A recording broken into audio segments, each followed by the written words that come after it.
Feedback lang ako regarding sa Hourglass Holiday Palette, which is I got it in the shade Deer or in the palette Deer.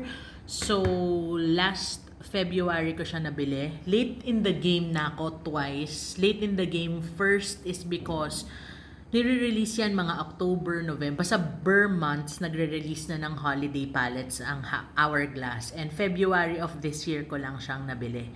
And then, late in the game ako twice, second time, is because talagang never naman akong nag-invest sa mga makeup before. Like, nagbibili ako mga high-end makeup or mga international brands, pero hindi as much as today. Bakit? Kasi meron akong mayamang best friend na nagbibigay sa akin parati ng mga makeup. So ngayon, since na-influence na ako, like bumili talaga ng mga makeup na talagang gusto ko or according to that my need. So ito yung isa ko sa mga unang binili na investment siya kasi medyo mahal siya. Around 8,000 ko ata to nakuha. I'm not sure, parang 7,000 or 8,000. Pero sobrang sulit niya.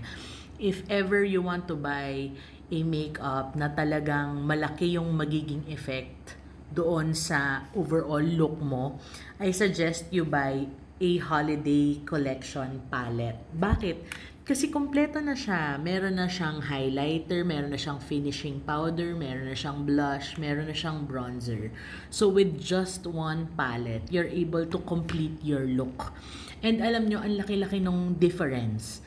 As in, like, kakala nyo pag bumili kayo ng mga mahal na foundation, ang ganda na kagad ng lapat. No, actually, apakalaking tulong ng finishing powder, as in naiiba niya yung itsura ng foundation. Siguro kahit na hindi ganon kamahal or hindi ganon ka okay yung foundation na mabili mo, if you put on top of it yung finishing powder, sobrang laking tulong niya dun sa overall look. Basta mas put together ka, mas expensive yung look mo, ganon. And then, sobrang convenient niya. Kasi nga, I said, complete na siya. So, minsan, kapag touch-ups, wala na akong dala. Hindi ako nagdadala ng foundation or ng blush. As in, ito na lang yung dala ko kasi nakompleto na siya. Tapos, itong Dear palette in particular, napakasulit. You know why? Because yung blush niya is peach and pink na. Which is, for me, if you're a light spring girly, dapat ganun talaga. As in, peach and pink lang. Kasi nga hindi bagay sa atin yung mga mauve, mga browns. So, if you're if you're fair and also light spring yung undertone mo or yung color palette mo, ito, Dear yung pinaka-perfect sa'yo. Sobrang ganda niya. Ayun, so that's it. If ever nabibili kayo, bumili kayo ng Hourglass palette. Kasi, meron, di ba may mga, meron kasi silang singles eh. Meron silang trio, meron silang singles. So, yung trio, normally, for example, trio bronzer. Puro bronzer yon, yung tatlong yon. Hindi mo kailangan ng tatlong bronzer. And to be honest, sa sobrang ganda ng Hourglass, hindi mo na masyadong papansinin yung difference ng shade ng bronzer. Kasi maganda yung lahat sila maganda. Tapos, meron din silang trio na parang ambient lighting, finishing powder. So, lahat yon finishing powder. And sa finishing powder, yung effect niya kasi yung habol mo eh. Yung shade, not so much. Especially kung, like, dun sa konting-konti lang. Hindi ako masyadong makakomment on this kasi wala ako nung trio eh. But, in my experience, like itong Dear palette, dalawa ang finishing powder niyan. Ito at ito. Ito at ito. And sa totoo lang, hindi ko makita yung difference niya. So, kapag nagdudot-dot ako, yung dalawa, hinahalo ko na, tas nilalagay ko na sa mukha ko. So, I don't think sulit yung trio. I don't think na sulit din yung single. Kasi, andito na siya lahat. Very convenient. Tapos, parang alam mo, like, for example, this one, ang tagal ko na itong gamit since February, every day. Halos wala pang nababawas. Like, na-flatten lang to ng konti.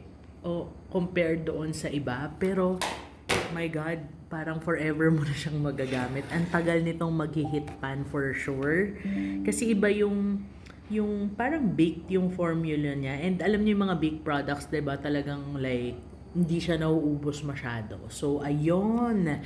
If any, kung meron man akong reklamo dito is medyo maliit yung pan. Not because madali siyang maubos ha. Maliit yung pan, so hirap ako kasi malaki yung mukha ko, di ba? Malaki yung mukha ko. So lahat ng binibili kong mga brushes, yung mga malalaki, para as in isang dot-dot lang buong mukha na kagad. So ngayon, hirap ako kasi lahat ng brushes ko malalaki. So kapag malaki yung brush mo, hindi siya ganun kasya doon sa mesmong. Hindi siya ganun kakasya doon sa mismong pan. Hindi siya kasya doon sa pan.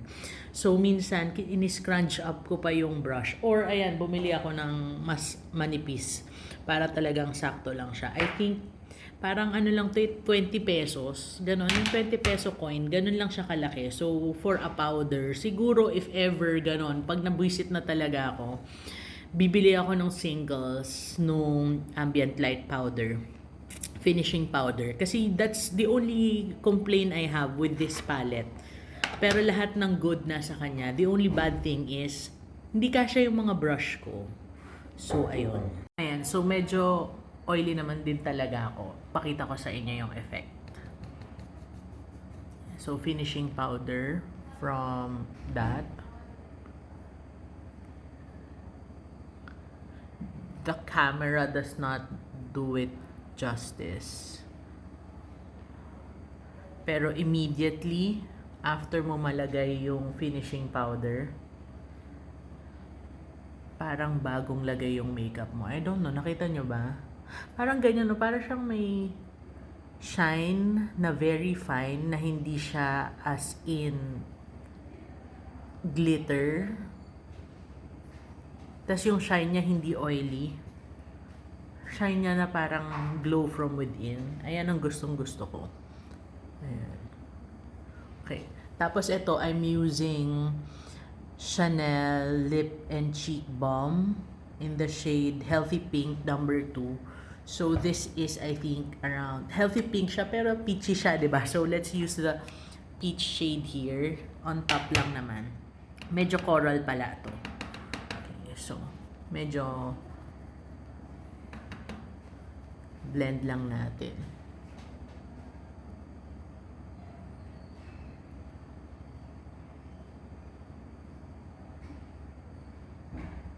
Ayan. So, from here,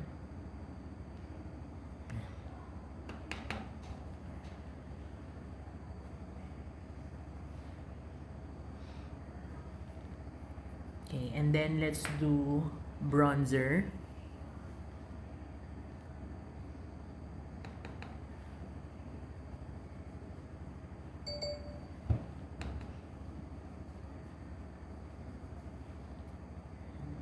Pati dun sa nose.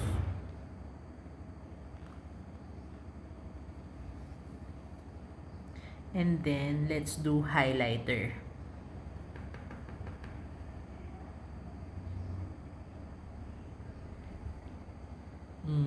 Diba? It gives you that very expensive look. Parang pinaghirapan mo siya kahit nagdot-dot-dot-dot ka lang naman ng konti.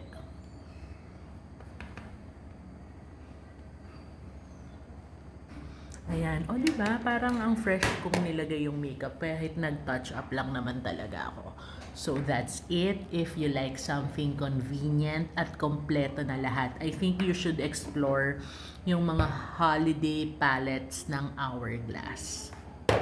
Bye!